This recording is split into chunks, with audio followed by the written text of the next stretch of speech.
بسم اللہ الرحمن الرحیم۔ سیرت رسول صلی اللہ علیہ وسلم میں ہم حجۃ الوداع کا مطالعہ کر رہے تھے، جسے حجۃ الاسلام بھی کہتے ہیں، حجۃ التمام بھی کہتے ہیں، تو یہ حجۃ البلاغ بھی اس کا نام ہے۔ کافی کچھ چیزیں ہم نے اس کی ڈسکس کر لی ہیں، یعنی آپ علیہ السلام کا جو مدینہ سے مکہ تک کا جو سفر تھا اور کہاں کہاں آپ نے پڑاؤ ڈالا، ظاہری بات ہے ایک ون گو میں تو سفر نہیں ہوتا تھا، تو ان مقامات کے حوالے سے پھر اب یہ ایک اچھا ہے سعودی کی عادت کہ وہ وہاں کوئی نہ کوئی مسجد بنا دیتے ہیں، تو اس سے کم از کم وہ نمایاں ہو کے جگہ جو ہے وہ سامنے آ جاتی ہے، تو اس کے حوالے سے ہم نے کچھ تذکرہ پڑھا تھا۔ تو اب باقاعدہ جو آپ کہہ لیں کہ جی حج اور عمرہ، اس کا تذکرہ شروع ہو رہا ہے۔ تو آپ علیہ السلام نے یعنی حج کی فرضیت کے بعد ایک ہی حج کیا یہ، اور آپ کا حج حج قران تھا، یعنی ایک ہی احرام میں آپ نے عمرہ اور حج کیا۔ باقی صحابہ کا عام طور پہ جو حج تھا وہ حج تمتع تھا۔ حج تمتع کا رواج نہیں تھا عرب میں دور جاہلیت میں، وہ یہی سمجھتے تھے کہ جی آپ حج کے ساتھ عمرہ اکٹھا نہیں کر سکتے، تو لیکن آپ علیہ السلام نے اس کو رائج کیا۔ تمتع میں جو ہے وہ آپ احرام کھول دیتے ہیں، عمرہ کرنے کے بعد آپ احرام کھول دیتے ہیں، پھر حج کے لیے آپ دوبارہ احرام باندھتے ہیں۔ قران میں اور تمتع میں تشابہ تو یہ ہے کہ دونوں میں ایک ہی وزٹ میں آپ عمرہ اور حج کرتے ہیں، بس فرق صرف اتنا ہے کہ وہاں ایک احرام کے ساتھ آپ عمرہ اور حج کرتے ہیں۔ قران میں، قران کا مطلب ملا دینا، یعنی آپ نے عمرے کو حج کے ساتھ ملا دیا ایک احرام میں، یہاں سے آپ نے احرام باندھا، اسی میں آپ نے عمرہ کیا، پھر عمرہ کر کے آپ حالت احرام میں رہے، پھر حج کے دنوں میں آپ نے حج کر لیا۔ یہ قران ہے، یہ آپ علیہ السلام نے کیا۔ یعنی قران ذرا زیادہ مشقت والا ہے کہ آپ احرام کی پابندیوں سے نکلتے نہیں، کیونکہ جب آپ عمرے کے لیے جاتے ہیں نا تو عمرہ تو ایک دن میں ادا ہو جاتا ہے۔ ایک دن کیا مطلب 4 گھنٹے لگ جائیں گے، 4 سے 5 گھنٹے، مناسب سا رش ہو تو 4-5 گھنٹوں میں عمرہ ہو جاتا ہے۔ ٹھیک ہے، عمرے میں 4 ہی چیزیں، احرام تو آپ نے پہلے ہی باندھا ہوا ہے، آپ نے طواف کرنا ہے، پھر اس کے بعد سعی کرنی ہے، 2 ہی کام ہے بس۔ اس کے بعد آپ نے جو ہے وہ قصر کروا لینی ہے یا حلق کروا لینا ہے، وہ تو ایک ٹھیک ہے فوری ہو جانے والا کام ہے، تو عمرہ ادا ہو جاتا ہے۔ پھر اس کے بعد اب حج تو مخصوص دنوں میں ہوگا، 8 ذی الحجہ سے شروع ہوگا، تو درمیان میں ٹائم ہے۔ جیسے ہمارے ہاں لوگ اب 40 دنوں کے لیے جاتے ہیں گورنمنٹ کی اسکیم میں، تو اب انہوں نے جاتی عمرہ کر لیا، ایک دن میں عمرہ ہو گیا۔ اب حج جو ہے وہ 8 ذی الحجہ سے لے کے 13 تک ہے، 8، 9، 10، 11، 12، 13، 6 دن حج کے ہوتے ہیں، 5-6 دن۔ ٹھیک ہے، 12 کو بھی اجازت ہے کہ آپ مینا سے واپس آ سکتے ہیں، لیکن یہ ہے کہ جی 13 تک آپ کہہ لیں، 6 دن حج کے۔ اب اس کے علاوہ جو 34 ڈیز ہیں وہ تو اب ظاہری بات ہے اس نے کیا کرنا ہے، ایک دن میں اس نے عمرہ کر لیا، باقی 33 ڈیز وہ تو اس کے درمیان میں آ گئے نا۔ ٹھیک ہے، تو اب اس میں یہ ہوتا ہے کہ جی جب کوئی بندہ پہلے چلا جاتا ہے حج سے، جیسے فلائٹس کو جلدی چلی جاتی ہیں، اس نے عمرہ کر لیا، اب اگر حج قران کر رہا ہے تو وہ احرام نہیں کھولے گا، پھر احرام کی پابندیوں میں رہے گا، تو اس میں مشقت زیادہ ہے۔ ٹھیک ہے، تو حج تمتع میں یہ ہے کہ گیا عمرہ کیا، احرام کھول دیا، حج کے دن آئے دوبارہ احرام باندھ لیا، بس یہ فرق ہے۔ وہ آپ نے بتایا کہ وہ دور جاہلیت میں عربوں میں کس حج اور عمرے کا کانسیپٹ، وہ اکیلا جو ہے نا وہ حج کرتے تھے، ہاں، حج کے ساتھ جو ہے وہ عمرہ نہیں کرتے تھے۔ حج کی 3 قسمیں، حج قران، حج تمتع، حج افراد۔ افراد کہتے ہیں اکیلے حج کو، فرد سے، تو ان کے ہاں جو ہے وہ اکیلے حج کا تصور تھا۔ ٹھیک ہے، دور جاہلیت میں عمرہ کے لیے انہوں نے علیحدہ سے دن مختص کیے ہوئے تھے، یعنی ایک وزٹ میں وہ عمرے کو حج کے ساتھ جمع نہیں کرتے تھے۔ تو صحیح بخاری میں روایت ہے، سب سے پہلے اب بحث ہے احرام کی، احرام مردوں کا اور عورتوں کا۔ تو صحیح بخاری میں روایت ہے کہ آپ علیہ السلام نے احرام باندھتے وقت زعفران کی خوشبو میں رنگا ہوا احرام پہننے سے منع فرمایا۔ مطلب دور جاہلیہ سے کچھ رسمیں چلی آ رہی تھیں، زعفران کی خوشبو میں رنگ لیتے تھے اپنے احرام کی چادروں کو، تو اس سے آپ نے منع فرمایا۔ ٹھیک ہے. ویسے خوشبو اگر پہلے لگا لے تو اس میں حرج نہیں ہے، لیکن پوری چادر کو خوشبو سے رنگ لے تو وہ خوشبو اصل میں کلر والی بھی ہوتی تھی، اس لیے بھی اس سے منع فرمایا. اور دوسرا اپنے بدن پہ زعفران لگانے سے بھی منع فرمایا، کیونکہ وہ بھی کلر والی خوشبو ہے. تو اگر کلر لیس خوشبو ہو تو آپ احرام سے پہلے لگا سکتے ہیں، بھلے وہ احرام کے بعد خوشبو آتی رہے. ٹھیک ہے. تو صحیح بخاری میں ہے کہ ایک سوال کے جواب میں آپ علیہ السلام نے فرمایا کہ حالت احرام میں قمیص نہیں پہننی، شلوار نہیں پہننی، پگڑی نہیں پہننی، ٹوپی نہیں پہننی، موزے نہیں پہننے. ٹھیک ہے. تو اگر کسی کو جوتا نہ ملے تو وہ پھر ٹھیک ہے، موزہ پہن لے، لیکن اپنے موزے کو اوپر سے کاٹ لے. روایتوں میں یہ آتا ہے کہ ٹخنوں کے اوپر سے کاٹ لے، ٹخنے جو ہے وہ ننگے ہونے چاہیے. عام طور پہ فقہا کا یہی قول ہے، لیکن احناف کے نزدیک جو ہے ٹخنے سے مراد جو ہے نا وہ صرف یہ اینکلز نہیں ہے، بلکہ جو پاؤں کے اوپر کی ہڈی ہے نا وہ اس کو بھی ٹخنوں میں لے کر آتے ہیں. ٹھیک. تو وہ کہتے ہیں اس سے مراد ہر ابری ہوئی ہڈی ہے، یعنی اس کے وہ لغوی میننگ کی طرف چلے گئے. عام طور پہ فقہا اس کے معروف میننگ کی طرف گئے. تو اسی طرح جو ہے وہ آپ علیہ السلام نے فرمایا کہ ایسا کپڑا بھی نہ پہنے کہ جس میں زعفران یا ورس خوشبو لگی ہو. ورس بھی ایک بوٹی تھی جو کلر چھوڑتی تھی. تو مردوں کے لیے سفید جو کپڑے ہیں ان کو مستحب سمجھا گیا، ریکمینڈ کیا گیا، کیونکہ آپ علیہ السلام کی تلقین تھی. مردوں کے حوالے سے بھی یہ تلقین ہے کہ ان کو بھی سفید کپڑوں میں دفن کرو. ٹھیک ہے. اور یہ بھی کہا گیا کہ تمہارے بہترین کپڑے تمہارے سفید کپڑے ہیں. لیکن یہ ہے کہ یہ کوئی لازمی چیز نہیں ہے، یہ بات ذہن میں رکھیں. یہ مستحب ہے، ریکمینڈڈ ہے. احرام کے کپڑوں کا یا چادروں کا سفید ہونا ریکمینڈڈ ہے، مستحب ہے. ٹھیک ہے، اب چل رہا ہے، اب ہم لوگوں کو کلرفل نہ بنائیں. میں یہ نہیں کہہ رہا کہ ہم لوگ کلرفل بنائیں خواہ مخواہ ایسی تکلف کر کے. تو مستحب کی بھی پیروی کرنی چاہیے، جو سنت ہے اس کی بھی اتباع کرنی چاہیے. بس بات یہی ہے. کچھ لوگ وہ مونکس کی طرح کے پہنتے ہیں، اورنج ادھر سے جاتے ہیں، انڈیا سے بھی آتے ہیں کچھ لوگ اورنج یلو پہنتے ہیں پورا. نہیں، وہ میرے خیال میں اوپر مفلر وغیرہ اوڑھ لیتے ہیں، اضافی کپڑا.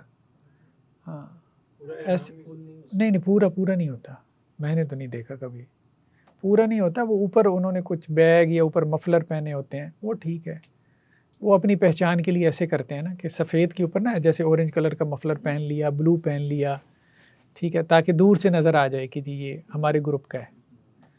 تو وہاں لوگ آگے پیچھے بہت ہوتے ہیں نا، ڈسپلن کے لیے اچھا ہے. یہ وہ پورے گروپ جا رہے ہوتے ہیں، 40-50 افراد کے. اس کی اجازت ہے، اس کی اجازت ہے. وہ جو ہاں، نشانی کے لیے وہ پہن لیں، کوئی کپڑا ایسا پہن لیں، رکھ لیں.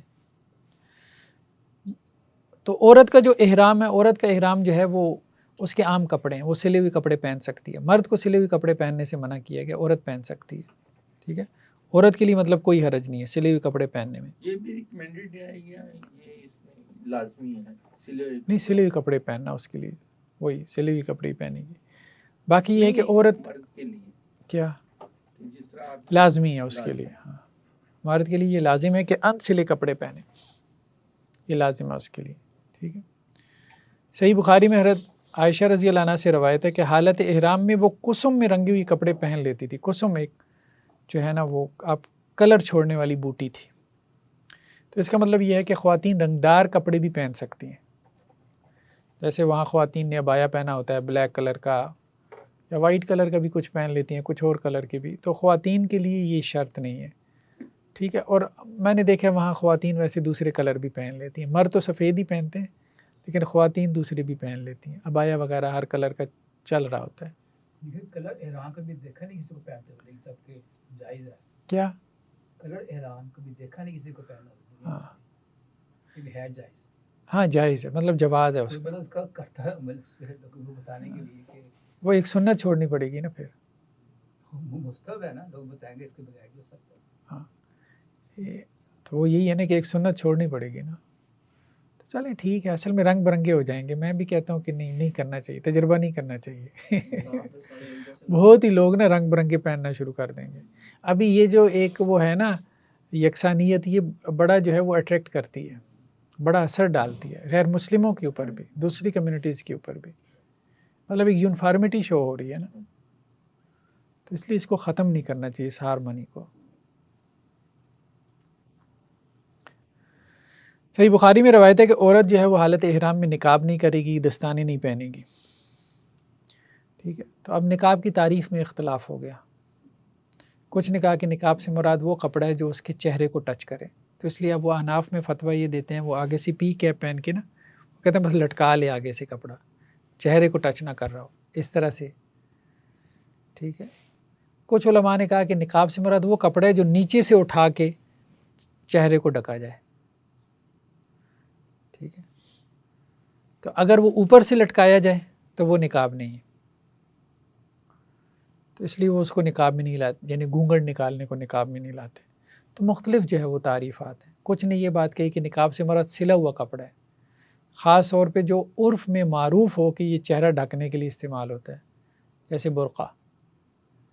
باقی اگر اس نے ایسی جو ہے وہ اپنا جو اوڑھنی ہے اس کو ایسے چہرے پہ رکھ لیا تو اس میں کوئی حرج نہیں. بہرحال مختلف تشریحات ہیں، لیکن روایتوں میں اتنا ملتا ہے بعض صحابیات سے، حضرت اسماء سے بھی اور حضرت عائشہ رضی اللہ عنہا سے بھی، کہ ہم آپ علیہ السلام کے ساتھ ہوتی تھیں تو سامنے سے اگر مردوں کا قافلہ آ رہا ہوتا تھا تو ہم اپنی گھونگھٹ نکال لیا کرتے تھے. جب وہ قافلہ گزر جاتا تھا تو ہم پھر جو ہے وہ اپنی پرانی حالت میں آ جاتے تھے. تو مطلب یہ کہ اگر کوئی عورت اپنا چہرہ چھپانا چاہے تو چھپا سکتی ہے، کوئی حرج کی بات نہیں. اور اگر کوئی کھلا رکھنا چاہے تو کھلا بھی رکھ سکتی ہے، اس کو بھی زیادہ واضح و نصیحت کی ضرورت نہیں. صحیح بخاری میں ایک روایت ہے حضرت عائشہ رضی اللہ عنہ سے کہ عورت اپنی ناک پر کپڑا نہ باندھے. مطلب وہ یہی کہ اسی سے انہوں نے لیا نا کہ نیچے سے اوپر نقاب نہ کرے. ٹھیک ہے. یعنی اوپر سے اگر لٹکا لے تو وہ ٹھیک ہے یہ. اور نہ ہی برقع پہنے، اور نہ ہی ایسا کپڑا جو زعفران اور ورس میں رنگا ہوا. صحیح بخاری کی روایت میں ہے کہ آپ علیہ السلام نے اپنے بالوں کو اچھے سے جمایا ہوا تھا. ٹھیک ہے. سنن ابی داؤد کی روایت میں یہ بھی ہے کہ اس وقت ایک اصل نامی جو ہے نا ایک گوند ہوتی تھی، اس کے ذریعے سے آپ نے اپنے بالوں کو اچھے سے جما لیا تھا. مطلب حالت احرام میں بال گرے نہیں، تو اس لیے بالوں کو یا کسی کے بال بڑے ہیں اچھے سے باندھ لینا تاکہ بلا وجہ وہ گرتے نہ رہیں، تو یہ بھی ٹھیک ہے، یہ بھی سنت میں سے ہے، پراگندہ نہ ہونا وہ. ویسے اس میں یہ اگر جس طرح آپ نے بتایا کہ یہ وہ ایک جیل سی لگا لی، جیل سی لگا لیا، تو تیل وغیرہ لگا لینے سے ہاں کوئی حرج نہیں، لگا سکتے احرام کی حالت میں، احرام سے پہلے. احرام سے پہلے. ہاں یہ سارا آپ نے احرام سے پہلے کیا نا. ٹھیک ہے. نیکسٹ کیا ہے؟ اشعار. تو قربانی کے جانور کو اشعار کیا جاتا تھا. اشعار سے کیا مراد ہے؟ اس کو کٹ لگاتے تھے، خاص طور پہ اونٹ، خاص طور پہ نہیں بلکہ اونٹ کو ہی لگاتے تھے. یعنی اس کے کوہان کے اوپر نا ایک کٹ لگاتے تھے. ٹھیک ہے. اس کٹ سے کیا ہوتا تھا؟ اس کا کوئی تھوڑا بہت خون نکلتا تھا اور وہ خون اس طرح اس کو ایسے مل دیتے تھے. اب اس کا فائدہ کیا ہوتا تھا کہ جی رستے میں، اب ظاہری بات ہے اس وقت یہ چوری ڈکیتی عام تھی، تو اب ایسے جانور کا وہ احترام کرتے تھے کہ یہ بیت اللہ کی نظر ہے قربانی کی، یعنی یہ اس کا ذاتی مال نہیں ہے، یہ اب خدا کا مال لوٹ کے جا رہے ہیں. تو وہ جرت کم ہی لوگ کرتے تھے، تو وہ پھر ایسے مال کو چھوڑ دیتے تھے. تو اس لیے یہ دور جاہلیت سے ایک رسم چلی آ رہی تھی، آپ علیہ السلام نے اس کو باقی رکھا کہ جانور کے اوپر خون کا دھبا لگا دیا جائے تاکہ لوگوں کو معلوم ہو کہ قربانی کا جانور ہے، وہ چھیڑ خانی نہ کرے. دوسرا اشعار میں یہ آتا تھا کہ جانور کے گلے میں ہار ڈالا جاتا تھا. اس وقت جوتوں کا ہار ڈال دیتے تھے. ٹھیک ہے. آج کل ہمارے ہاں تو ویسے اب ہار تو بڑی قسم کے آ گئے ہیں، لوگ ڈالتے ہیں، بٹ ٹھیک ہے، اچھی چیز ہے. یہاں جو قربانی کے جانور ہوتے ہیں نا تو ان کے گلے میں وہ ایک ہار سا ڈال دیتے ہیں، گانی کہتے ہیں غالباً اس کو. ہاں یہاں تو گانی کہتے ہیں. ہاں تو وہ ڈال دینا، تو یہ اچھی چیز ہے تاکہ نظر آئے. کچھ لوگ اس کے اوپر کلر بھی لگا دیتے ہیں، وہ بھی ٹھیک ہے. ٹھیک ہے. تو آپ علیہ السلام نے جب ذوالحلیفہ سے آپ نکلے، یعنی مکہ سے آپ نے پہلا قیام ذوالحلیفہ میں کیا تھا نا، ہم نے کہا تھا ساری مدینہ سے نکلتے ہوئے، تو آپ نے ذوالحلیفہ میں پہلا قیام کیا، تو وہاں بھی آپ نے احرام باندھا، تو وہاں ہی آپ نے اشعار کیا. یعنی اگر قربانی کے جانور آپ ساتھ لے کے جا رہے ہیں، وہ تو ظاہری بات ہے جو قرب و جوار سے وہی لے کے جائے گا. اب جہاز میں تو کوئی لے کے جانے سے رہا. ٹھیک ہے. یا پیدل کوئی سفر کر رہا ہے تو اس وقت لے کے جاتے تھے. تو آپ نے ان کے گلے میں جو ہے قربانی کے جانوروں کے گلے میں قلادے بھی ڈالے.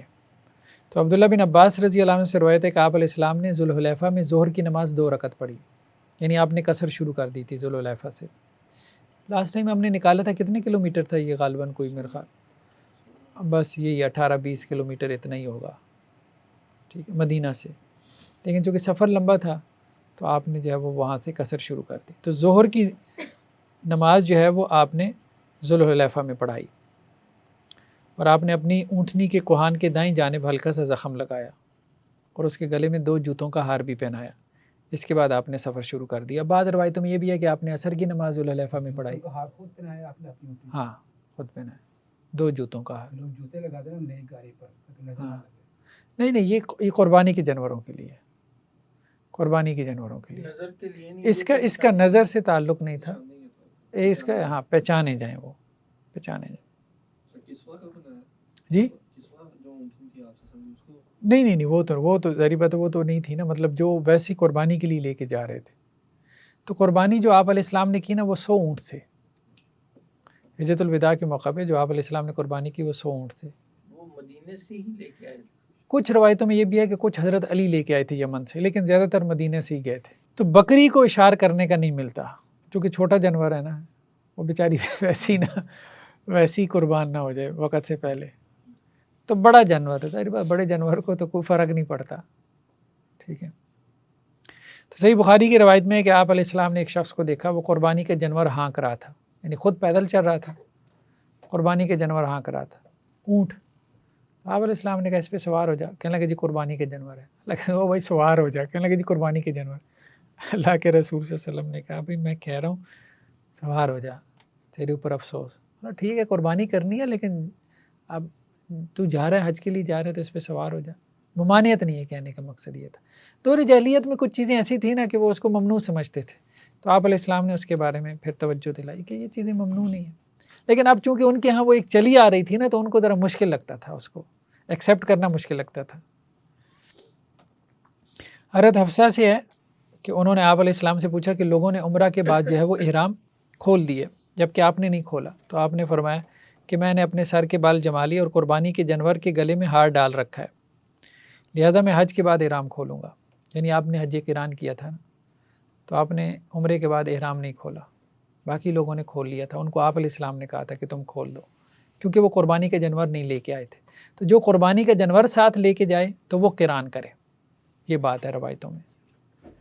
جو قربانی کے جانور ساتھ لے کر نہ جائے تو وہ پھر حج تمتع کر سکے. تو نیت جو ہے سب سے پہلے حج کی نیت. تو ذوالحلیفہ کی مسجد سے نکل کے جب آپ سواری پہ بیٹھے تو آپ علیہ السلام نے حج کی نیت کی, لبیک عمرتن و حجن, یعنی زبان سے نیت کی. عام طور پہ عبادات کی نیت زبان سے نہیں ہے, جیسے نماز روزے کی, لیکن حج کی نیت زبان سے ہے. یہ ہمیں سنت سے ملتی ہے, ٹھیک ہے, الفاظ میں ہے, اے اللہ میں حاضر ہوں عمرہ اور حج کے لیے, ٹھیک ہے.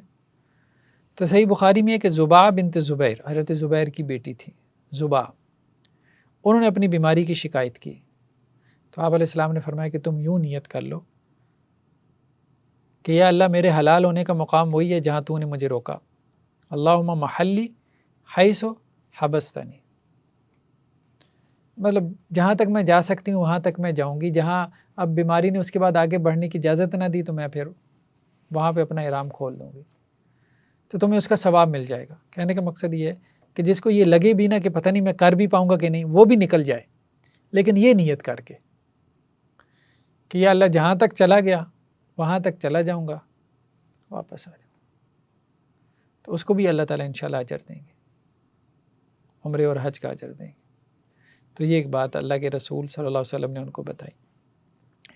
صحیح مسلم ہے کہ ذوالحلیفہ میں قیام کے دوران محمد بن ابی بکر پیدا ہوئی, حضرت ابو بکر کے بیٹے, ٹھیک ہے.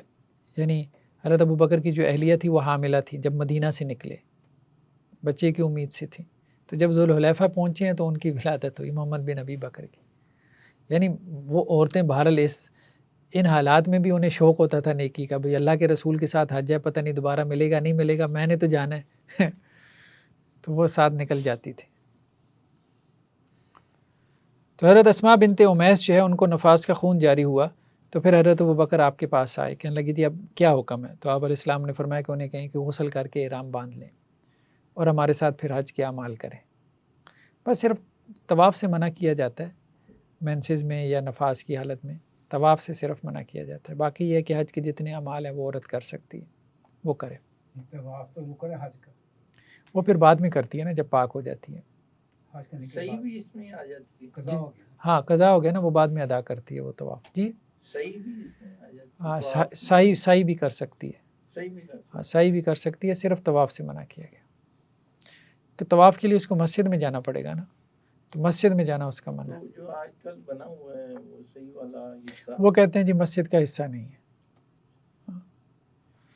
سنن نسائی کی روایت میں ہے کہ انہیں کہیں کہ وہ تمام اعمال ادا کریں سوائے بیت اللہ کے طواف کے. ٹھیک ہے, آپ نے حضرت ابو بکر سے کہا کہ اپنی اہلیہ کو کہیں کہ تمام اعمال ادا کریں سوائے بیت اللہ کے. یعنی کہ حرم میں وہ ڈفرینٹ دروازے سے جائیں گی جہاں صحیح ہوتی ہے, وہ ہاں اور دروازے سے نہیں جائیں جی جی ایسے ہی.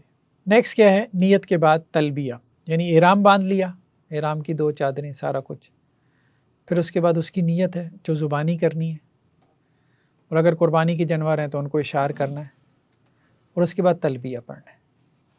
ٹھیک ہے, تو بعض روایات میں ہے کہ آپ علیہ السلام نے ذوالحلیفہ میں نماز کی ادائیگی کے بعد قبلہ رخ بیٹھتے وقت, یعنی آپ ذوالحلیفہ میں آپ نے نماز ادا کی, اب بھی مسجد بنی ہوئی ہے تو وہاں 2 رکعتیں پڑھتے ہیں احرام سے پہلے, تو لوگ طہارت وغیرہ حاصل کرتے ہیں, تو قبلہ رخ ہو کے آپ نے تلبیہ پڑھا. پھر اس کے بعد مکہ کی طرف جب آپ روانہ ہونے لگے, اپنی اونٹنی پہ بیٹھے, تو پھر آپ نے تلبیہ پڑھا. پھر آگے میدان بیضاء میں چڑھتے چڑھتے آپ نے تلبیہ پڑھا. تو اس کا مطلب یہ ہے کہ مسلسل تلبیہ آپ پڑھتے رہے. ٹھیک ہے, تو آپ علیہ السلام کسی بھی ٹیلے سے اترتے یا اس پر چڑھتے تو تلبیہ پڑھتے تھے. کسی سوار سے ملتے تھے تو تلبیہ پڑھتے تاکہ اس کی بھی توجہ ہو جائے, وہ بھی پڑھے, یعنی اونچی آواز سے پڑھتے تھے. تو یہ اچھی عادت ہے, اونچی آواز سے تلبیہ پڑھنا اچھی عادت ہے. اور نمازوں کے بعد بھی تلبیہ پڑھتے تھے. مسند احمد کی روایت میں ہے کہ آپ علیہ السلام نے فرمایا میرے پاس حضرت جبریل آئے اور انہوں نے کہا کہ اپنے صحابہ کو حکم دیں کہ وہ بلند آواز سے تلبیہ پڑھیں, یعنی بلند آواز سے کہیں لبیک اللہم لبیک لا شریک لک لبیک. ابن ابی شیبہ کی روایت میں ہے کہ صحابہ اس قدر بلند آواز سے تلبیہ کہتے کہ ان کی آواز بیٹھ جاتی تھی. سنن ترمذی کی روایت میں ہے کہ آپ علیہ السلام سے افضل حج کے بارے میں سوال ہوا تو آپ نے فرمایا بلند آواز سے تلبیہ پڑھنا اور جانوروں کو ذبح کرنا, یہ افضل حج. تو تلبیہ ٹھیک ہے, لیکن وہاں جا کے نا یہ جو دوسرے ہیں نا یہ اپنی کوئی وہ شروع کرتے ہیں. تلبیہ اونچی آواز سے پڑھ لیں, کوئی حرج نہیں ہے طواف میں. ٹھیک ہے, کوئی حرج نہیں ہے. باقی دعائیں وغیرہ جو ہیں, ہاں دعائیں وغیرہ کچھ اصل میں وہ اپنی وہ پڑھتے ہیں, اتنی اونچی آواز سے نا گروپ کے گروپ آتے ہیں نا, آپ اپنا ذکر نہیں کر سکتے, آپ اپنا ذکر نہیں کر ہیں جیسے وہ ایک لے میں پڑھتے ہیں نا, تو پھر آپ کا دل ہوتا ہے یار اب یہ آگے جائیں تو میں کوئی ذکر اذکار کروں. ہاں ایسا ہی ہوتا ہے, ایک کرانے والا ہوتا ہے تو پیچھے 50-60 کی اکٹھی آواز نکلتی ہے.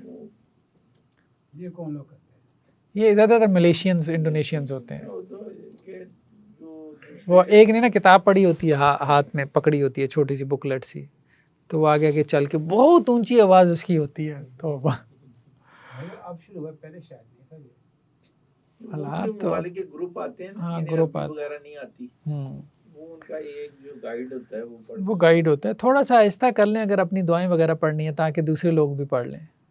ٹھیک ہے, کیونکہ صرف تلبیہ کے بارے میں اونچی آواز سے آپ پڑھ سکتے ہیں. ٹھیک, ایسا یہ طواف کر رہی ہوں تو اس وقت تلبیہ پڑھنا چاہیے یا یہ دعائیں وغیرہ؟ آگے طواف کی بات آ رہی ہے. تلبیہ پڑھنے کا حکم جو ہے وہ جمرہ عقبہ کو کنکریاں مارنے تک ہے, یعنی آپ عرفات سے جب واپس آتے ہیں تو اس وقت تک, یعنی یہ 10 تک, 8 سے 10 تک, 10 ذی الحجہ تک, یعنی جب سے آپ نے احرام باندھا. نہیں عمرے کی حالت میں, عمرے کی بات, ہاں عمرے کی حالت میں, عمرے کی حالت میں تو ٹھیک ہے آپ اس کو پڑھ سکتے ہیں, لیکن اس کے علاوہ ذکر اذکار بھی کر سکتے ہیں. آگے طواف کی بات آ رہی ہے, اس پہ بات آ رہی ہے کیا کچھ اذکار طواف میں کرنے چاہیے. صحیح مسلم کی روایت میں ہے کہ مشرکین کا تلبیہ یہ تھا لبیک لا شریک لک, اے اللہ میں حاضر ہوں آپ کا کوئی شریک نہیں, الا شریکن ہوا لک, ہاں آپ کا ایک شریک ہے اور وہ آپ کا ہی مملوک ہے, آپ ہی کی ملکیت ہے.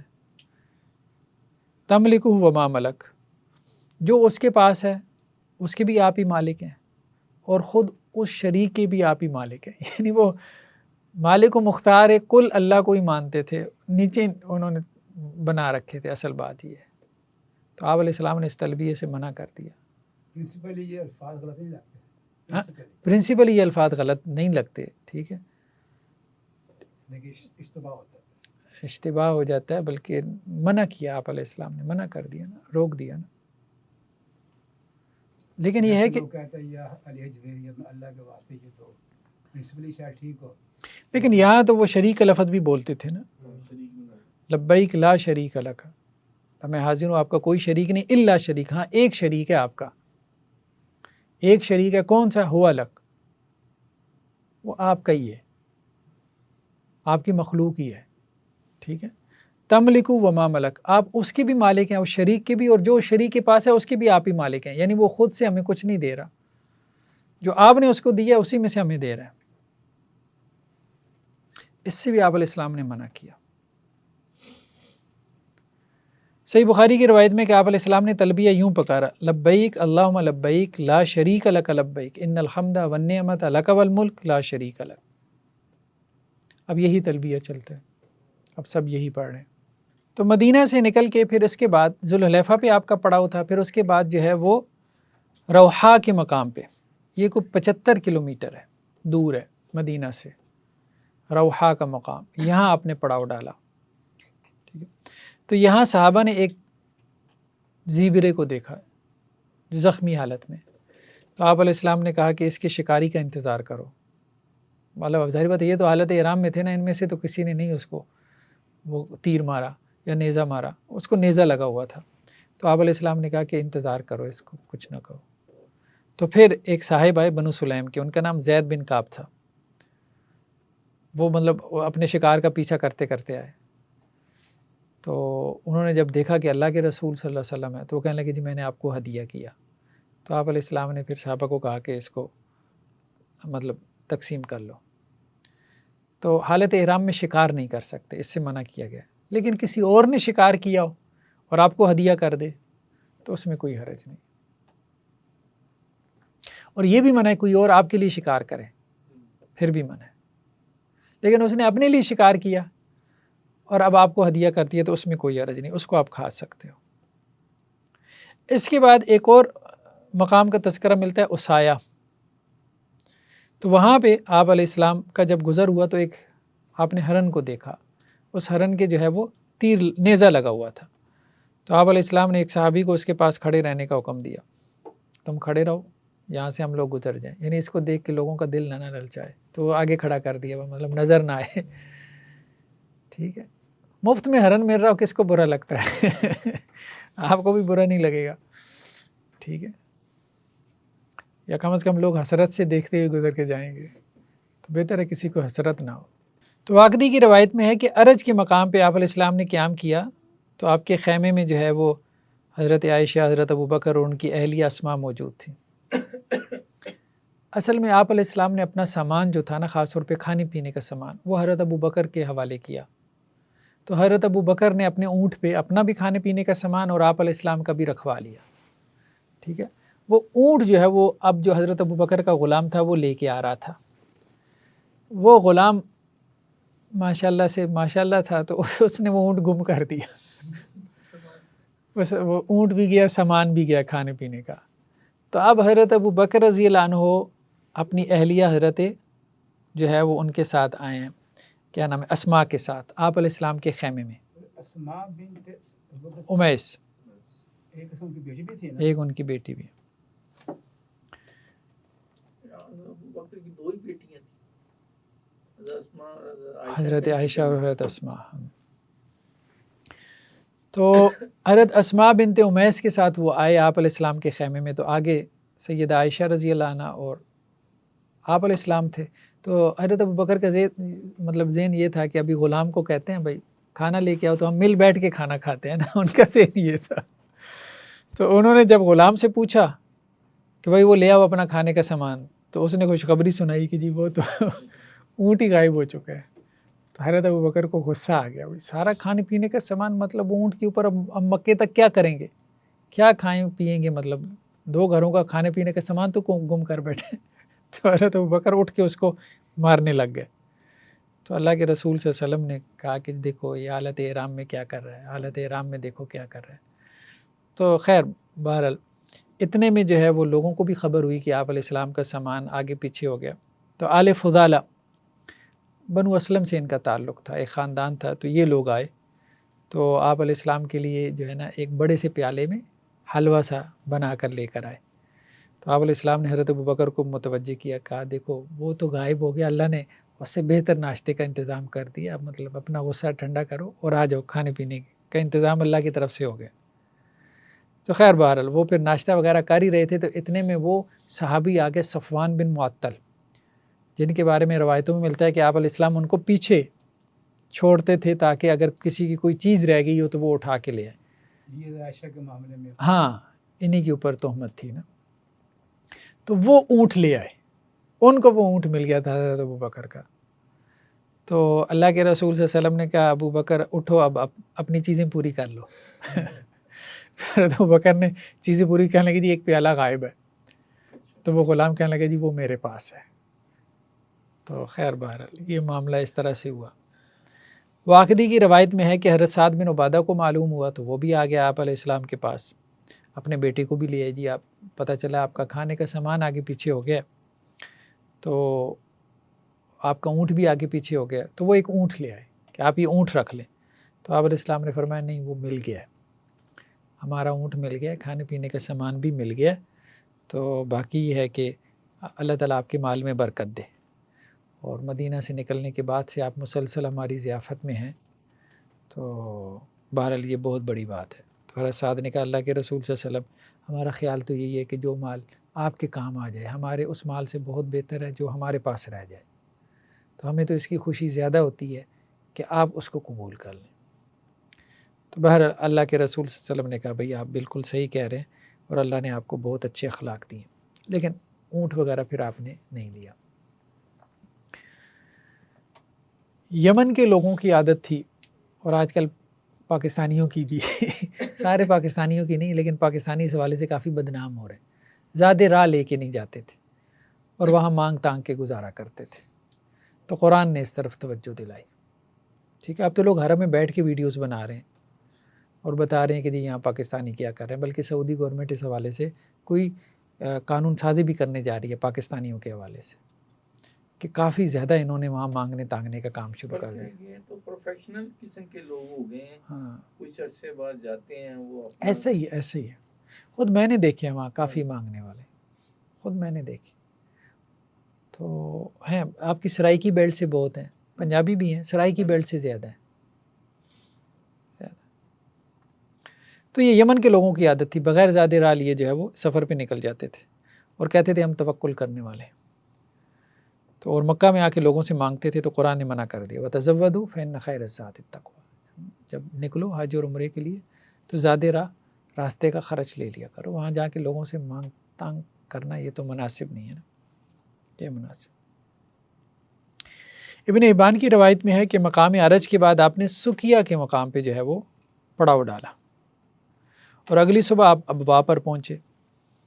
تو آپ کی خدمت میں 2 شکار کرنے والے حاضر ہوئے، یعنی ایک مقدمہ آ گیا آپ کے پاس مقام ابوا پہ. یہ وہی مقام ہے جہاں آپ علیہ السلام کی جو ہے وہ والدہ محترمہ کے جو ہے وہ وفات ہوئی تھی. تو وہاں آپ نے پڑاؤ ڈالا. تو 2 لوگ آئے، ان کا جھگڑا یہ تھا کہ جی ایک نے جو ہے وہ جال لگایا تھا جانور کو پھانسنے کے لیے. ٹھیک ہے، تو جانور تو اس کے اندر پھنس گیا. جب وہ اس کو پکڑنے کے لیے آگے بڑھا نا تو جانور اس کے جال میں سے سلپ ہو گیا، مطلب نکل گیا نا کسی طرح سے. جب وہ نکل گیا تو دوسرا دیکھ رہا تھا، اس نے اس کو تیر مار کے پکڑ لیا. تو اب ان دونوں کا جھگڑا ہو گیا. پہلا کہے کہ جی میں نے پکڑا تھا، یہ میرا ہے، یعنی پہلے میں نے پکڑا تھا. دوسرا کہے کہ جی نہیں اس سے تو نکل گیا تھا، اس کے بعد تو میں نے پکڑا ہے. تو آپ علیہ السلام کے سامنے مقدمہ پیش ہوا تو آپ علیہ السلام نے دونوں میں تقسیم کر دیا اس کو. صحیح بخاری کی روایت میں ہے کہ اس کے بعد اگلا جو مقام تھا لحی جمل، وہاں آپ علیہ السلام نے جو ہے وہ سینگی لگوائی. مطلب نہیں یہ تو دوسرے لوگ تھے نا، دوسرے لوگ تھے وہاں. ظاہری بات ہے جہاں پہ بھی پڑاؤ ڈالا جاتا تھا وہاں آبادیاں تو ہوتی تھی نا. یہ سارا روڈ جو ہے جیسے ہمارے یہاں جی ٹی روڈ ہے، اس طرح کا معروف روڈ تھا، راستے میں آبادیاں تھیں. تو آپ علیہ السلام نے سینگی بھی لگوائی، کہنے کا مقصد ہے حجامہ بھی کروایا حالت احرام میں. یہ ملتا ہے. ٹھیک ہے. اس کے بعد جو آپ کا پڑاؤ ہوا عصفان کے مقام پہ، تو وہاں آپ علیہ السلام نے فرمایا، مسند احمد کی روایت ہے کہ یہاں ہود اور صالح جوان اونٹنیوں پر سوار ہو کر گزرے تھے. یعنی آپ کو ماضی دکھایا گیا، آپ نے دیکھا حضرت ہود علیہ السلام کو، حضرت صالح کو، وہ پرانے حضرت ہود اور صالح تو اب ظاہری بات ہے کہ بہت پرانی بات، حضرت ابراہیم سے بھی پہلے کی بات ہے، حضرت ابراہیم سے بھی پہلے کی بات ہے. اس کا مطلب یہ ہے کہ آدم علیہ السلام سے یہی قبلہ تھا. ہم یہ سمجھتے ہیں حضرت ابراہیم نے قبلہ تعمیر کیا تھا، وہ انہوں نے تجدید کی تھی. قبلہ آدم علیہ السلام سے یہی تھا. تو آپ علیہ السلام نے فرمایا میں دیکھ رہا ہوں ہود کو اور صالح کو کہ وہ جوان اونٹنیوں کے اوپر سوار ہو کے یہاں وادی سے گزر رہے ہیں، اور ان کی اونٹنیاں، ان کی مہاریں جو ہے وہ کھجور کی چھال کی بنی ہوئی ہیں، اور انہوں نے اونی چادریں اوڑھ رکھی ہیں، اور وہ تلبیہ پکارتے ہوئے بیت اللہ کے حج کو جا رہے ہیں. صحیح بخاری کی روایت میں آپ نے یہ بھی فرمایا کہ میں موسیٰ کو بھی دیکھ رہا ہوں کہ وہ لبیک کہتے ہوئے وادی کے نشیب میں جیسے اتر رہے ہیں. اللہ نے مجھے ماضی دکھا دیا. صحیح مسلم میں ہے کہ موسیٰ کانوں میں انگلیاں ڈالے بلند آواز سے تلبیہ کہہ رہے ہیں.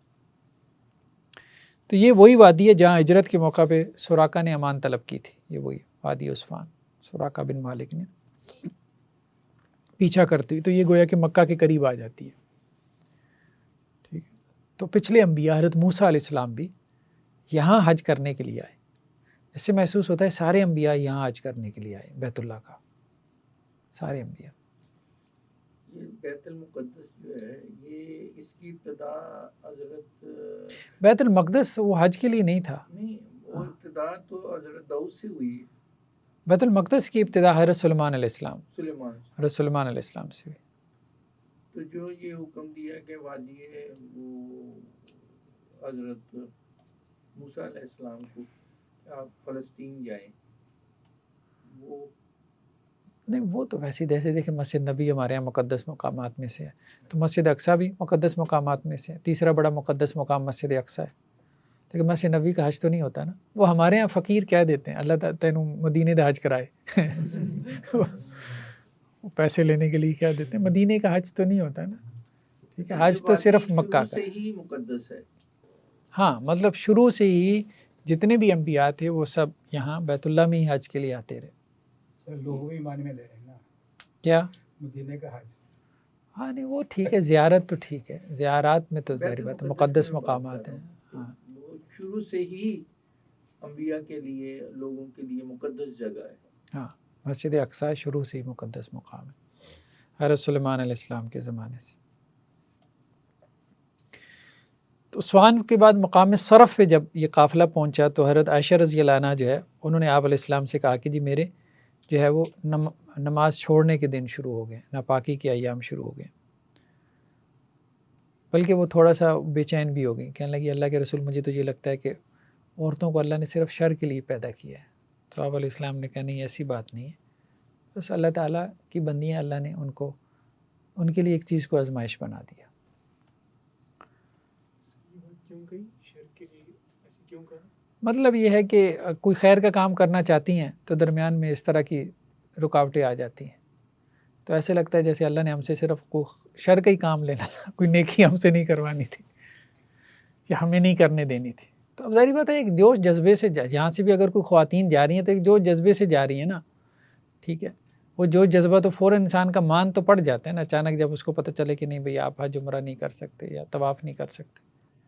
ٹھیک، بعض عورتیں ادویات وغیرہ استعمال کرتی ہیں تاکہ یہ صورت نہ ہو. بس اگر ڈاکٹر حضرات اجازت دیتے ہیں تو ٹھیک ہے، استعمال اس میں حرج کوئی نہیں. ہاں، اگر ڈاکٹر اجازت دیتے ہوں. ٹھیک. صحیح بخاری کی روایت میں یہ بھی ہے کہ حضرت عائشہ رضی اللہ عنہ کہتی ہیں کہ انہوں نے رونا شروع کر دیا. تو آپ علیہ السلام نے انہیں تسلی دیتے ہوئے کہا کہ آپ حج مکمل کریں اور اس کے بعد عمرہ کر لیں. ٹھیک ہے. تو سیدہ عائشہ رضی اللہ عنہ کہتی ہیں کہ پھر میں جب پاک ہو گئی، مینا میں تھی، تو جب میں پاک ہو گئی تو پھر میں نے بعد میں جو ہے وہ غسل کیا اور طواف ادا کر کے اپنا حج مکمل کر لیں، عمرہ بعد میں کریں، کیونکہ حج مکمل کریں طواف کے علاوہ. جی جی، عمرہ بعد میں کریں. عمرہ بعد میں. ٹھیک ہے. تو حج کا طواف بھی انہوں نے بعد میں کیا نا، پھر وہ بھی بعد میں کیا. صحیح بخاری میں ایک حضرت عبداللہ بن عمر سے روایت ہے کہ آپ علیہ السلام نے مکہ داخل ہونے سے پہلے ذی طواء کا ایک مقام ہے، وہاں پہ آپ علیہ السلام نے قیام کیا اور غسل بھی کیا، ٹھیک ہے، اور غسل کر کے پھر آپ داخل ہوئے۔ استلام، جب آپ آتے ہیں بیت اللہ میں تو سب سے پہلے آپ طواف کرتے ہیں، تو طواف میں بھی پہلے کیا ہے؟ سب سے پہلے استلام، یعنی حجر اسود کو بوسہ دینا، چھونا، ٹچ کرنا یا اس کی طرف ہاتھ سے اشارہ کرنا، استلام، یہاں سے آپ آغاز کرتے ہیں۔ تو صحیح بخاری کی روایت میں ہے کہ آپ علیہ السلام بیت اللہ میں جب آئے، تشریف لائے، تو سب سے پہلے آپ نے وضو کیا اور اس کے بعد آپ نے طواف کیا، یعنی پہلا کام طواف ہے۔ صحیح مسلم میں ہے کہ آپ علیہ السلام حجر اسود اور رکن یمانی کے سوا بیت اللہ کے کسی کونے کو ہاتھ نہ لگاتے تھے، یعنی سنت یہی ہے، ویسے بیت اللہ کو ہاتھ لگا سکتے ہیں، کوئی حرج نہیں ہے، لیکن سنت میں یہی ہے کہ آپ علیہ السلام نے یا تو حجر اسود کو ٹچ کیا یا رکن یمانی کو، رکن یمانی جو پہلے ہے حجر اسود سے پہلے، آپس میں جو ہے نا ہاں ایک ساتھ ہے، تو آپ علیہ السلام نے دو کو ہی ٹچ کیا، ٹھیک ہے، زمانے میں کیا فضیلت ہے؟ بس آپ علیہ السلام نے اس کو ٹچ کیا، بیک گراؤنڈ نہیں ہے بس۔ بیک گراؤنڈ کا کچھ مطلب مذکور نہیں ہے روایتوں میں۔ سر ایک ویڈیو وائرل ہوئی اصل تھی، انہوں نے نشان بھی لگایا ہوا ہے انہیں، ہاں وہ روکنے کے جی جی، سر ایک ویڈیو وائرل ہوئی تھی، وہ جو مقام ابراہیم کے جو نشانات ہیں اس کی جالی کو لوگ ٹچ کر رہے تھے، تو ایک بندہ کھڑا کہتا ہے یہ حرام ہے، یہ شرک ہے، یہ نہیں بس ایسے ہی نہیں، بس زیادہ سختی آ گئی ہے سعودیز میں بھی۔ اصل بات یہ ہے کہ ہاں آپ یہ کہیں کہ بھئی یہ سنت ہے، ٹھیک ہے، آپ علیہ السلام نے یہ کیا، اس سے زیادہ کوئی کر لے، کیا حرج ہے؟ سر لیکن وہ اس لحاظ سے کہہ رہے ہیں کہ لوگوں کا عقیدہ ہے کہ برکت حاصل ہوگی ہمیں اس طرح کر کے، تو یہ عقیدہ کسی کا ہو سکتا ہے؟ تو بھئی اللہ تعالیٰ نے کہ گھر سے ہی برکت حاصل کر رہے ہیں، کوئی قبر سے تو نہیں کر رہے، یا ساری قبروں سے پتھروں سے دنیا کے روک دیا، اب وہ پتھر جو ہے اللہ کے نبی نے لگائے ہیں جو اللہ کی یاد کرواتے ہیں اس سے بھی روک دیں گے، تو پھر تو وہ آلریڈی حجر اسود کو بوسہ تو دے رہے ہیں، ٹھیک ہے، شرک کی طرف لے جاتے ہیں، ہاں فوراً ایکسٹریم پہ چلے جاتے ہیں۔ نہیں، اتنا نہیں کرنا چاہیے۔ احتیاط کا معاملہ ایک واقعہ آپ نے سنایا تھا، کیا؟ وہ جب خانہ کعبہ پہ انہوں نے قبضہ کر لیا تھا کچھ لوگوں نے، آپ کے کچھ میرے خیال عزیز تھے قریبی، کہ وہ بیٹھ کے وہاں دعا پڑھ ہاں رہے ہمارے تھے، سسر تھے فضل اللہ، وہ انہوں نے کہا یار اس میں کیا ہے، ہاں یہ ایسے ہی ہے۔ تو وہ ہمارے سسر کا واقعہ میں نے سنایا تھا نا، وہ سناتے ہیں جب یہ ایک مہدی آیا تھا نا جس نے یہ بیت اللہ پہ قبضہ کر لیا تھا، بہت معروف واقعہ ہے، ہاں بہت معروف واقعہ ہے، تو اس وقت وہ حرم میں تھے، تو وہ کہتے ہیں وہاں پہ اب ہمارے پاکستانی بھی تھے، تو پاکستانی اپنے جو ہے وہ دعائیں وغیرہ کی کتابچے یہاں سے لے جاتے ہیں تو پڑھتے رہتے ہیں، تو وہ ایک آیا ان کے پاس، اس پاکستانی کے ہاتھ میں اس نے کتابچہ دیکھا، اس نے لیا اپنے ہاتھ میں، کہتا ہے یہ تو بدعت ہے، مطلب یہ تو دعائیں سنت سے ثابت نہیں، تو اس نے جھڑک دیا کہ تم یہ نہیں پڑھ سکتے، یہاں پہ بیت اللہ میں بیٹھ کے یہ بدتی کام نہیں کر سکتے۔ تو کہتے ہیں میں نے پھر اسے مخاطب کیا، میں نے کہا مجھے یہ بتاؤ کہ یہ اگر اپنی زبان میں دعا مانگے تو اس کو اجازت ہے؟ تو وہ کہنے لگا ہاں اجازت ہے۔ تو میں نے دوسرا سوال کیا کہ جو اپنی زبان میں دعا مانگے گا وہ سنت الفاظ ہوں گے؟ کہنے لگا نہیں۔ تو اس کے بعد اس نے فوراً کتاب جو اس کو واپس کر دیا۔ مطلب سمجھنے والے لوگ ہیں، اگر کوئی سمجھائے نا تو سمجھ بھی، سیدھے ہیں نا تو کوئی سمجھائے تو سمجھ بھی جاتے ہیں، اس لیے وہ انہوں نے سمجھا دیا، اگر ہمارے طرح کو تو خیر بہر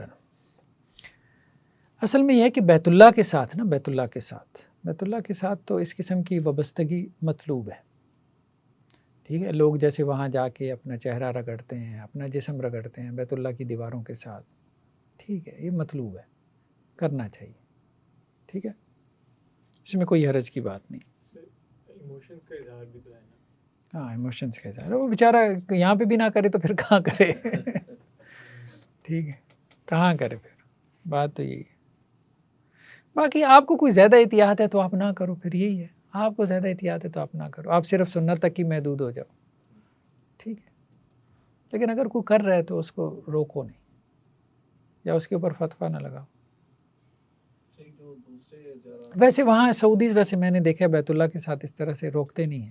ہم یہ مقام ابراہیم کے پاس کہہ رہے تھے جب اچھا وہاں پر روکتے ہیں کہ ہاتھ نہ لگاؤ، چھومو نا، اچھا اچھا، لوگ وہاں پہ بالکل ہی وہ کھڑے ہو جاتے ہیں، وہ کہتے ہیں ہاں جی بدعت لا یجوز لا یجوز۔ ہاں تو مقام ابراہیم پہ کرتے ہیں. روزہ مقام رسول ابراہیم پہ بیت اللہ کرتے بھی نہیں کرتے. بیت اللہ پہ نہیں، وہ تو ہاں، میں نے مقام ابراہیم کا نوٹ نہیں کیا، لیکن میں نے بیت اللہ میں دیکھا تھا کہ وہاں نہیں منع مقام ہیں. زیادہ ویسے کرتے ہیں روزہ رسول پہ صلی اللہ علیہ وسلم، جاری کو ہاتھ نہیں لگانا ہے. اس طرح ویسے جو دوسرے زیارات کے مقامات ہیں جیسے غار ہیرا وغیرہ، تو وہاں بھی نماز پڑھنے سے غار کے اندر وہ منع کرتے ہیں، تو یہ ویسے ٹھیک ہے کہ اگر کوئی سنت سمجھ کے نہیں پڑھتا، ٹھیک ہے، سنت سمجھ کے نہیں پڑھتا، تو اصل بات یہ ہے کہ اس کو اگر آپ سنت سمجھ کے پڑھو گے نا تو پھر وہ درست نہیں ہے. لوگ اس کو ایک سنت بنا، ویسے کوئی جاتا ہے کوئی 2 نفل پڑھ آتا ہے تو کوئی حرج کی بات نہیں. اچھا جی، صحیح بخاری کی روایت میں ہے کہ حضرت عمر رضی اللہ عنہ اپنے دور خلافت میں حجر اسود کو بوسہ دینے کے بعد کہا کہ مجھے معلوم ہے کہ تو ایک پتھر ہے، کسی کو فائدہ نہیں دے سکتا نہ ہی کسی کو نقصان. اگر میں نے آپ علیہ السلام کو تیرا بوسہ لیتے نہ دیکھا ہوتا تو میں تجھے کبھی بوسہ نہ دیتا. صحیح مسلم کی روایت میں ہے کہ آپ علیہ السلام نے چھڑی سے حجر اسود کو چھوا اور پھر چھڑی کو بوسہ دیا. یہ بھی دیکھیں نا بڑی بات ہے، ٹھیک ہے، چھڑی سے چھوا پھر چھڑی کو بوسہ دیا. تو مطلب بیت اللہ کے ساتھ اس قسم کے جذبات گویا سکھائے گئے ہیں نا، اب یہ صرف تعلیم کے لیے. صحیح مسلم کی روایت میں ہے کہ آپ علیہ السلام نے حجر اسود کو اپنے ہاتھ سے چھوا. حضرت عبداللہ بن عمر سے یہ بھی مروی ہے کہ آپ نے ہاتھ سے حجر اسود کو چھونے کے بعد اپنے ہاتھ کو بوسہ دیا. یعنی ایک یہ ہے کہ حجر اسود کو بوسہ دیا، ایک یہ ہے کہ ہاتھ سے حجر اسود کو چھوا اور ہاتھ کو بوسہ دیا، ایک یہ ہے کہ چھڑی سے چھوا اور چھڑی کو بوسہ دیا. کچھ لوگ تو دور سے استلام کر رہے تھے پھر ہاں وہ بھی ٹھیک ہے، وہ بھی روایتوں میں ثابت ہے. روایات سے معلوم ہوتا ہے کہ آپ علیہ السلام اللہ اکبر کہہ کے طواف کا آغاز کرتے، ہاتھ سے حجر اسود کو چھوتے، ہاتھ سے نہ اگر چھو پاتے تو پھر چھڑی سے چھو کر چھڑی کو چومتے تھے، ٹھیک ہے، اور بعض اوقات اگر یہ بھی ممکن نہ ہوتا تو دور سے اشارہ کر دیتے. ٹھیک ہے، کوئی حرج کی بات نہیں. تو بیت اللہ کے حوالے سے کم از کم بیت اللہ کے حوالے سے کوئی شرک کی بحث نہیں پیدا کرنی چاہیے، خانہ کعبہ کے حوالے سے کم از کم، ٹھیک ہے. ہاں، کیونکہ وہاں جو ہے نا ظاہری بات ہے اگر اس کو خیال آئے گا تو خدا کا ہی خیال آئے گا نا، کسی اور کا تو نہیں آئے گا. طواف کے اندر جو ہے دوسری چیز استلام کے بعد دوسری چیز کیا ہے، یعنی آغاز کیسے کرنا ہے، اللہ اکبر کہہ کے اور استلام کر کے. دور سے آپ جو ہے نا، اگر آپ دور ہیں آپ تو دور ہی ہوتے ہیں، ظاہری بات ہے قریب جانا تو ممکن نہیں، ٹھیک ہے، الا یہ کہ آپ دوسروں کی گردنیں پھلانگ کے جائیں یا دوسروں کے کندھوں کے اوپر سوار ہو کے جائیں حجر اسود کو بوسہ دینے کے لیے. آج کل تو جان جوکھوں کا کام ہے، کیٹو سر کرنے والی بات ہے. تو وہ دور سے ہی استلام جو ہے وہ ممکن ہے، ٹھیک ہے، تو دور سے استلام کر کے اور اس کا آغاز. تو اب انہوں نے اچھا کیا کہ وہاں گرین لائٹس لگا دی ہیں طواف میں، جہاں سے طواف کا آغاز کرنا ہے آپ نے، بدایت طواف مطلب طواف یہاں سے شروع ہو رہا ہے. یہ بورڈ بھی لگا ہوتا ہے آپ کے دائیں بائیں اور ساتھ میں گرین لائٹس لگی ہوتی ہیں، تو وہاں سے آپ اس کا آغاز کرتے ہیں. اور پھر یہ ہے کہ آپ علیہ السلام نے حجر اسود کے استلام کے بعد پیدل طواف کیا. یعنی آپ کا جو پہلا طواف تھا نا، جسے طواف قدوم کہتے ہیں، آتی جو آپ طواف کرتے ہیں، تو وہ آپ کا پیدل تھا. تو اس میں 3 چکر جو ہے وہ اس میں رمل کسے کہتے ہیں، ذرا تیز چلنا اور تھوڑا سا کندھے جو ہے وہ ہلا کے چلنا ہے. اور اس میں ایک اور اصطلاح استعمال ہوتی ہے اضطباء کا مطلب ہے دایاں کندھا ہاں ننگا رکھنا. چادر جو ہے وہ مردوں کے لیے، ہاں رمل بھی مردوں کے لیے، اضطباء بھی مردوں کے لیے. تو 3 چکر میں جو ہے وہ رمل ہے، ٹھیک ہے، یعنی تھوڑا تیز دوڑ کے جو ہے وہ 3 چکر، باقی 4 عام رفتار کے ساتھ. یہ جو پہلا طواف ہے طواف قدوم میں ہے یہ صرف. تو سنن نسائی میں ہے کہ ہر چکر پہ آپ نے رکن یمانی اور حجر اسود کا استلام کیا ہر چکر پہ. بعض روایات میں یہ بھی ہے کہ آپ نے استباء کیا، یعنی دایاں کندھا پورے طواف میں دایاں کندھا ننگا رکھا. صحیح بخاری کی روایت میں یہ بھی ہے کہ آپ نے سواری پر طواف کیا، لیکن وہ یہ طواف نہیں ہو سکتا، وہ کوئی اور طواف ہوگا، کیونکہ اس میں رمل ہے نا. رمل تو ظاہری بات ہے سواری پہ نہیں ہو سکتا. عمل پہلے ہی تو آپ نے کرنا ہی ہے، پہلی طواف میں نہیں 10-20 طواف کریں پہلے طواف میں صرف پہلے طواف قدوم میں. وہ بھی سنت ہے، مطلب رہ جائے تو طواف ہو جاتا ہے ظاہری بات ہے. لیکن جب بھی خانہ کعبہ جائیں فرسٹ ٹائم اس میں رمل ہوگا. ہاں مطلب پہلا طواف جو ہے نا، کوئی بھی حج کے علاوہ. ہاں حج کے علاوہ آپ عمرہ کرنے جاؤ گے نہیں ویسے بھی تو آپ کر رہے ہیں، جو پہلے عمرہ کریں پھر تو آپ کرتے ہیں، تو پہلے میں نمبر ہو اس کے بعد لیکن لازم نہیں ہے، مطلب لازم نہیں، ضروری نہیں ہے، کیونکہ بعض فقہا کا کہنا یہ ہے کہ اس کا ایک مقصد تھا، وہ مقصد اس وقت خاص طور پہ صلح حدیبیہ کے بعد جب انہوں نے کہنا شروع کر دیا تھا نا مشرکین نے کہ جی یہ تو مدینہ کی آب و ہوا نے ان کو بیمار کر دیا ہے، اب یہ ہمارے مقابلے کے قابل نہیں رہ گئے، تو آپ علیہ السلام نے اس وقت کہا تھا کہ ذرا کندھے ہلا کے اور شانے چوڑے کر کے جو ہے نا طواف کرو، دایاں کندھا ننگا کر کے ان کو پتہ چلے، تو مشرکین نے جب دیکھا تو وہ کہنے لگے یار یہ تو پہلے سے زیادہ صحت مند ہو کے آ گئے تو وہ مقصد یہ تھا، تو اس لیے کچھ فقہا نے کہا کہ وہ عارضی مقصد تھا، وہ پورا ہو گیا، اب اس کی ضرورت نہیں، کچھ نے اس کو جاری رکھا۔ تو آپ علیہ السلام نے رمل کیا، مطلب پہلے طواف کے اندر اور استباء بھی کیا، ٹھیک ہے، تو استباء 7 چکروں میں، ہاں استباء 7 چکروں میں یعنی دایاں کندھا ننگا رکھنا پورے طواف میں، اور رمل پہلے 3 چکروں میں۔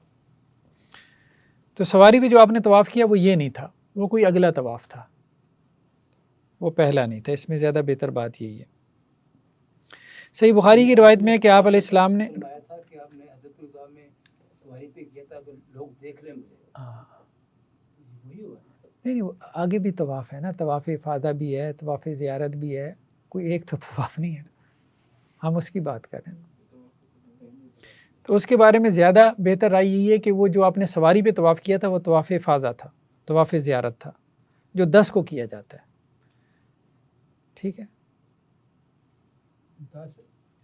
10 ذی الحجہ کو کیا جاتا ہے۔ 10 ذی الحجہ جب آپ عرفات سے واپس لوٹتے ہیں نا تو آپ 4 کام کرتے ہیں نا، ٹھیک ہے، جمرہ عقبہ کو کنکریاں مارتے ہیں، پھر قربانی، پھر اس کے بعد حلق، اور پھر چوتھا کام طواف زیارت ہوتا ہے، تو وہ آپ نے کیا تھا، اور اس میں سب سے زیادہ رش اسی میں ہوتا ہے، سب سے زیادہ رش، اور 10 کو ہو نہیں پاتا، پہلوان کر لے گا، عام آدمی سے نہیں ہو پاتا، تو آپ نے کیا ہوں تو آپ علیہ السلام نے کیا تھا، کیونکہ وہ ازدحام زیادہ تھا، ہجوم زیادہ تھا۔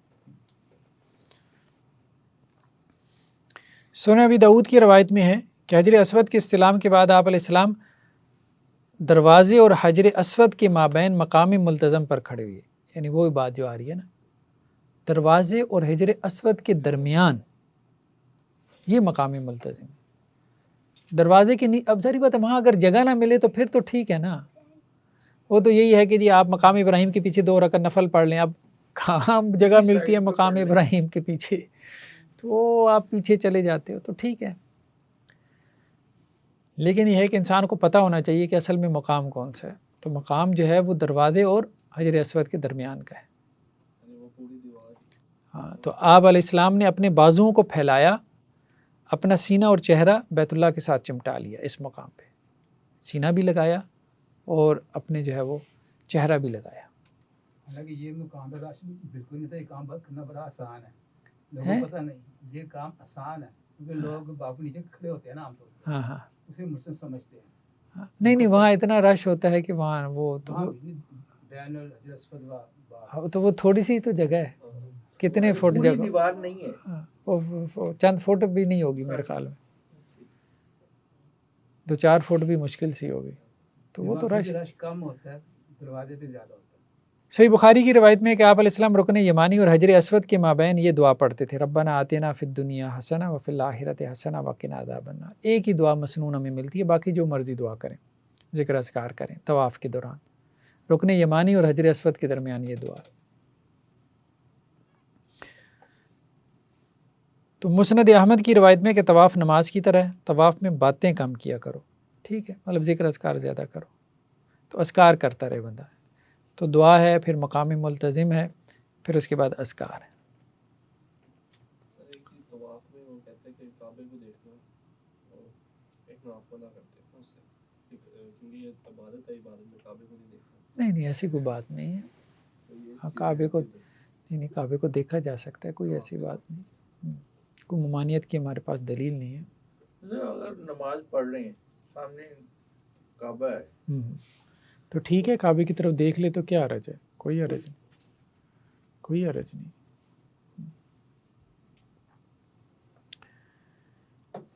تو طواف کے بعد جو ہے وہ آپ علیہ السلام نے زمزم پیا، صحیح مسلم کی روایت میں ہے کہ طواف کے بعد آپ علیہ السلام نے اپنا کندھا جو ہے وہ وہ ڈھک لیا اور مقام ابراہیم کے پیچھے 2 رکعت نفل نماز پڑھی. ٹھیک ہے، 2 رکعت ہر طواف کے ساتھ آپ کو 2 رکعت نفل نماز پڑھنی ہے مقام ابراہیم کے پیچھے، کہیں پہ بھی جگہ مل جائے. اور پہلی رکعت میں آپ نے سورہ کافرون، دوسری میں سورہ اخلاص. 7 چکر ہے. جی، طواف سے مراد 7 چکر. پہلی رکعت میں سورہ کافرون اور دوسری میں سورہ اخلاص کی تلاوت کی.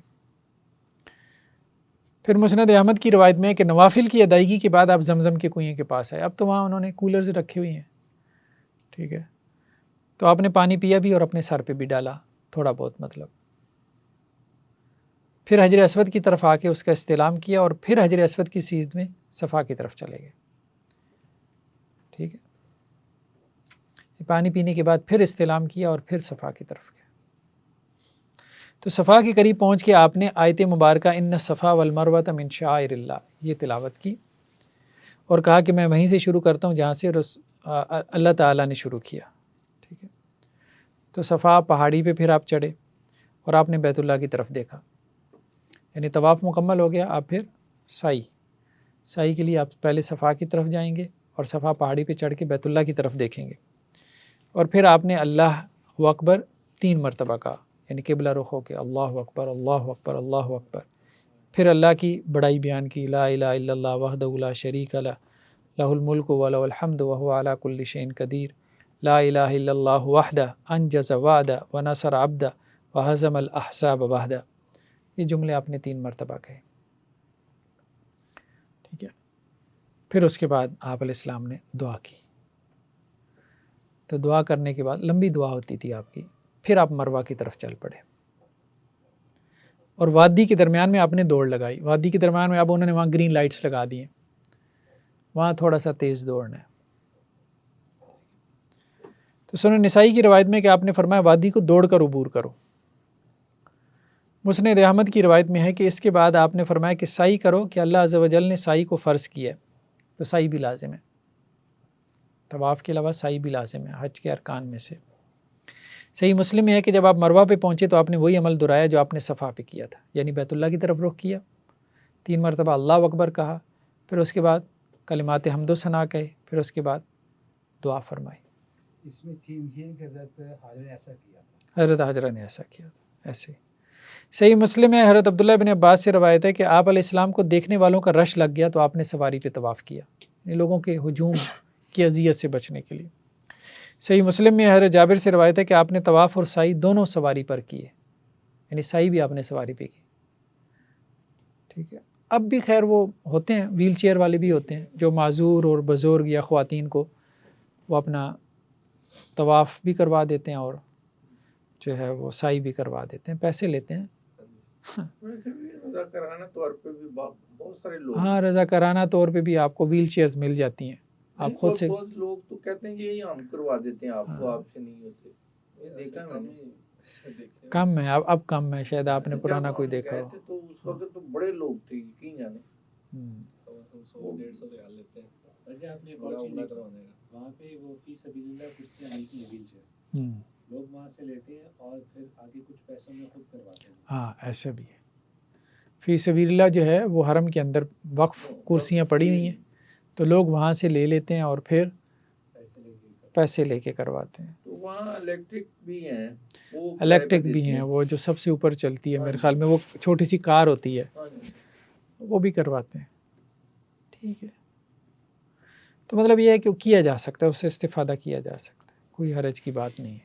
تو صحیح بخاری کی روایت میں ہے کہ سعی کے بعد آپ نے ان صحابہ کو جو اپنے ساتھ قربانی کا جانور نہیں لائے تھے، اب سعی ہو گئی نا، تو ان کو آپ نے حکم دیا کہ احرام کھول دیں اور اس کو عمرہ شمار کریں. تو اس کے بعد حج کا احرام علیحدہ سے باندھے. اچھا، اس میں حلق کروائے بغیر احرام؟ نہیں، حلق تو انہوں نے کروانا تھا نا. ٹھیک ہے، اچھا یہ عمرے کی بھی قربانی ہے؟ نہیں عمرے کی قربانی نہیں ہے نا. وہ میں سن رہا تھا غامدی صاحب کہہ رہے تھے کہ عمرے میں بھی قربانی کر سکتے ہیں آپ. یہ قربانی ایک عبادت ہے، اسے کرنا چاہیے. نہیں عمرے کی کوئی قربانی سر وہ تو بندہ قربانی جب مرضی کرے، اس میں کون سی قربانی جب مرضی بندہ کرے. وہ اللہ کے لیے اگر آپ نے کرنی ہے تو اس کا عمرے سے تو کوئی تعلق نہیں ہے نا. یعنی اللہ کے لیے آپ نے جب مرضی، وہ بات ٹھیک ہے ڈاکٹر صاحب کی، جب مرضی آپ دے دو. تو آپ علیہ السلام نے صحابہ کو کہا کہ وہ اس کو حج تمتع بنا لینا، یعنی اپنا حلق کروا کے جو ہے وہ کھول دیں، احرام کھول دیں۔ اب وہ حج کی نیت سے آئے تھے، تو آپ علیہ السلام نے وہ حج کی نیت کو عمرے کی نیت میں تبدیل کروا دیا، یعنی یہاں اوپر جو ہیڈنگ ہے نا، یہ تبدیلی نیت، آپ علیہ السلام نے تبدیلی کروائی۔ وہ اس کو ایکسیپٹ نہیں کر پا رہے تھے کہ جی ہم نے تو حج کی نیت کی تھی۔ تو آپ علیہ السلام نے فرمایا کہ جو مجھے اب حکم دیا گیا تو اب ظاہری بات ہے میں اس کے مطابق تم سے بات کر رہا ہوں کہ اس کو تم عمرہ بناؤ، ٹھیک ہے، یعنی اللہ کی طرف سے حکم آ گیا تھا نا کہ آپ اس حج کو کیا کرو، عمرہ بناؤ۔ تو اس کو عمرہ بنا دیا گیا اور حج کا احرام پھر انہوں نے بعد میں باندھا 8 ذی الحجہ سے۔ یہی سے یہ الفاظ ہاں وہ مطلب ان کے لیے تھا نا، حج ہاں، اکبر تبدیلی نیت کی بات ہم اس کر، وقت اب نہیں ہوگا، ہاں تبدیلی نیت نہیں ہوگی۔ اب نہیں ہوگا۔ مطلب یہی الفاظ اسی میں ہیں کہ حج اکبر اور حج اصغر۔ نہیں، یہ تو کوئی الفاظ میں نے نہیں دیکھے۔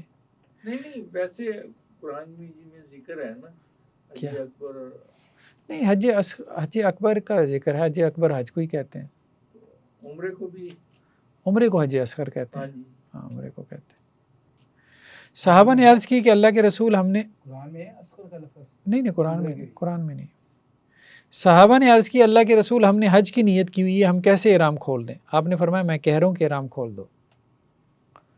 ایک اور روایت میں ہے کہ ہم کس طرح سے حلال ہوں؟ آپ نے فرمایا ہر طرح سے حلال ہو جاؤ، مطلب بالکل ساری پابندیوں سے نکل جاؤ۔ صحیح مسلم کی روایت میں یہ بھی ہے کہ آپ علیہ السلام سید عائشہ کے پاس آئے تو انہوں نے آپ کو بہت غصے میں دیکھا، انہوں نے وجہ پوچھی تو آپ نے کہا کہ لوگوں کو میں ایک حکم دیتا ہوں لیکن وہ اس میں تردد کا شکار ہو جاتے ہیں۔ وجہ یہی تھی کہ وہ ظاہری بات ہے حج کی نیت کر کے احرام باندھ کے آئے تھے، تو اب آپ علیہ السلام نے آ کے کہا کہ نہیں، آپ اپنی نیت تبدیل کرو اور اس کو عمرہ بناؤ۔ ظاہری بات ہے اللہ کی طرف سے حکم تھا، بس ٹھیک ہے بھائی اللہ کے رسول کہہ رہے ہیں تو بس کر دو، بات ختم ہو گئی، ٹھیک ہے۔ غسل دیبیہ والا بھی معاملہ ہوا نا۔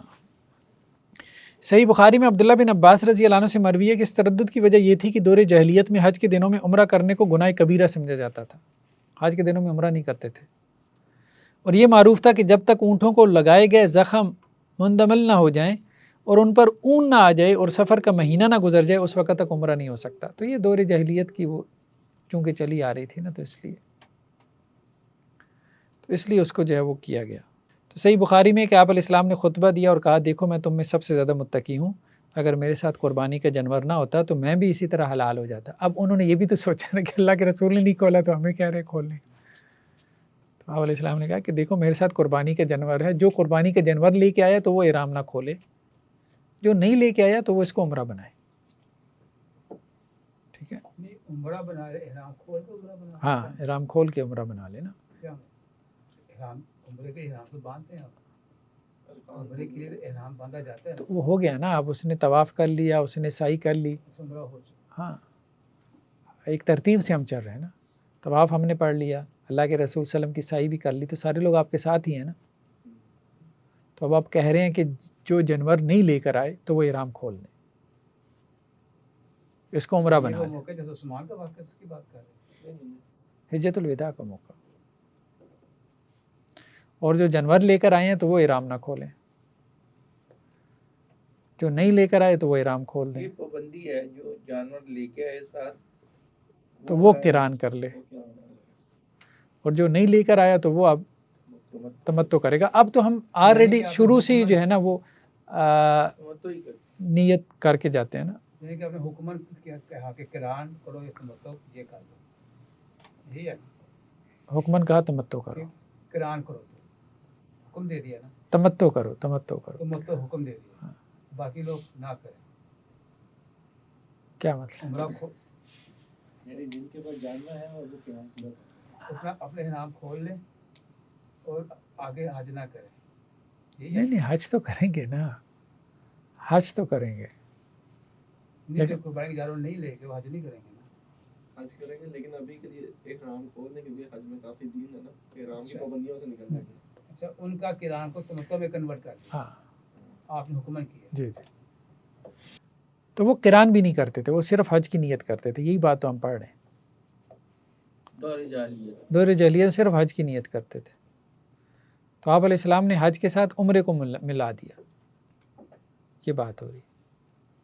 اس کو ہم مکمل کر لیں اس بحث کو ذرا. تو اس کے بعد سیدہ فاطمہ ازواج مطہرات انہوں نے بھی احرام کھول دیے. صحیح بخاری میں ہے کہ سراقہ بن مالک نے یہ سوال کیا کہ کیا یہ حکم اسی سال کے لیے یا ہمیشہ کے لیے؟ آپ نے فرمایا ہمیشہ کے لیے عمرہ حج میں داخل ہو گیا، یعنی آپ حج کے ساتھ عمرہ کر سکتے ہو، یہ ہمیشہ کے لیے. لازم نہیں ہے، ہم یہ نہیں کہہ رہے، لازم نہیں ہے، کر سکتا ہے، بس اتنی بات ہے.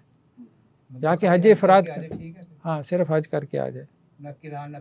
ہاں تو جو قربانی کے جانور نہ لائے تو وہ تمتع کرے، ٹھیک ہے، اور جو قربانی کا جانور لے کے آئے تو وہ حج قران کرے. ٹھیک،